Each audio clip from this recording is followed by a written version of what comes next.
RCB ವಿಜಯೋತ್ಸವ ನಡೆಸಲು ಸರ್ಕಾರದ ಮೇಲೆ ಒತ್ತಡ ಇತ್ತು.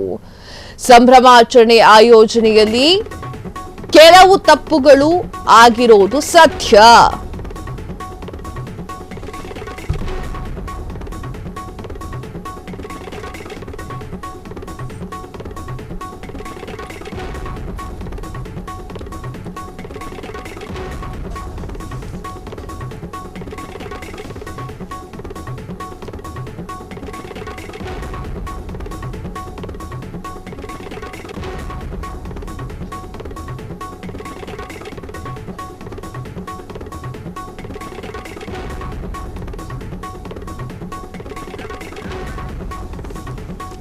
ಆದ್ರೆ ಇದರಲ್ಲಿ ಸಿಎಂ ದಾಖಲೆ ಡಿಸಿಎಂ ದಾಖಲೆ ತಪ್ಪು ಇಲ್ಲ.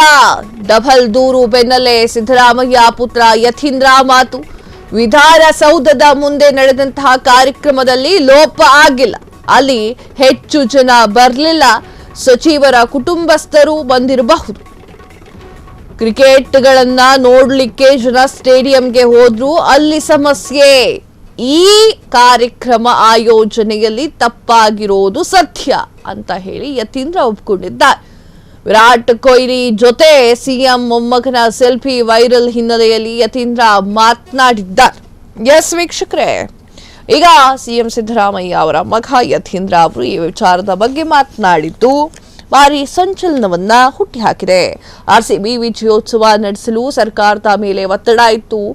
ಸಮಾರಂಭ ಆಯೋಜನೆಯನ್ನ ಕೆಲವು ತಪ್ಪುಗಳು ಆಗಿರೋದು ಸಹಜ ಆದ್ರೆ ಇದರಲ್ಲಿ ಸಿಎಂ ದಾಗ್ಲಿ ಡಿಸಿಎಂ ದಾಗ್ಲಿ ತಪ್ಪಿಲ್ಲ. ಹೇಗ್ರೆ ಹೇಳ್ತೀರಾ ತಪ್ಪಿಲ್ಲ ಅಂತ? ಇದು ರಾಜ್ಯ ಸರ್ಕಾರವೇ ಹೊತ್ಕೊಳ್ಳುವಂತಹ ವಿಚಾರ. ಇದು ಸರಿಯಾದ ವ್ಯವಸ್ಥೆ ಇದ್ದಿದ್ರೆ 11 ಜನರ ಸಾವಾಗ್ತಾ ಇರ್ಲಿಲ್ಲ. ಒಂದೆರಡು ಸಾವಲ್ಲ, ಇದು 11 ಜನರ ಸಾವು. ಇನ್ನೂ ಒಂದಿಷ್ಟು ಜನರದ ಗಂಭೀರ ಪರಿಸ್ಥಿತಿ ಆಗಿದೆ.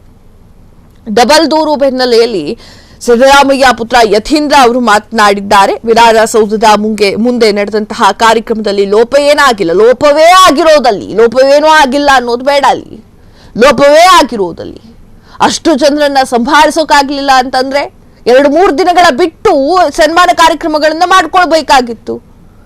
ಆ ಕ್ಷಣಕ್ಕೆ ಬೇಕು ಅಂತ ಯಾರು ಅಭಿಮಾನಿಗಳು ಕೇಳಿದ್ರ? ಆರ್ಸಿಬಿ ತಂಡದವ್ರು ಕೇಳಿದ್ರ? ಹೆಚ್ಚು ಜನ ಬರಲಿಲ್ಲ. ಸಚಿವರ ಕುಟುಂಬಸ್ಥರು ಬಂದಿರಬಹುದು. ಕ್ರಿಕೆಟ್ಗಳನ್ನ ನೋಡ್ಲಿಕ್ಕೆ ಜನ ಸ್ಟೇಡಿಯಂಗೆ ಹೋದ್ರು, ಅಲ್ಲಿ ಸಮಸ್ಯೆ ಆಯಿತು. ಈ ಕಾರ್ಯಕ್ರಮ ಆಯೋಜನೆಯಲ್ಲಿ ತಪ್ಪಾಗಿರೋದು ಸತ್ಯ ಅಂತ ಹೇಳಿ ಯತೀಂದ್ರ ಒಪ್ಪಿಕೊಂಡಿದ್ದಾರೆ. ವಿರಾಟ್ ಕೊಹ್ಲಿ ಜೊತೆ ಸಿಎಂ ಮೊಮ್ಮಗ ಸೆಲ್ಫಿ ವೈರಲ್ ಆಗ್ತಾ ಇರುವಂತಹ ಬೆನ್ನಲ್ಲೇ ಯತೀಂದ್ರ ಅವರು ಈ ಮಾತುಗಳನ್ನ ಒಪ್ಪಿಕೊಂಡಿದ್ದಾರೆ. ಕ್ಷಣ ಕ್ಷಣದ ಸುದ್ದಿಗಳಿಗಾಗಿ ಫ್ರೀಡಂ ಟಿವಿ ಸಬ್ಸ್ಕ್ರೈಬ್ ಮಾಡಿ, ಲೈಕ್ ಮಾಡಿ ಹಾಗೂ ಫಾಲೋ ಮಾಡಿ. ಹೊಸ ಸುದ್ದಿಗಳ ನೋಟಿಫಿಕೇಶನ್ಗಾಗಿ ಬೆಲ್ ಐಕಾನ್ ಮೇಲೆ ಕ್ಲಿಕ್ ಮಾಡಿ.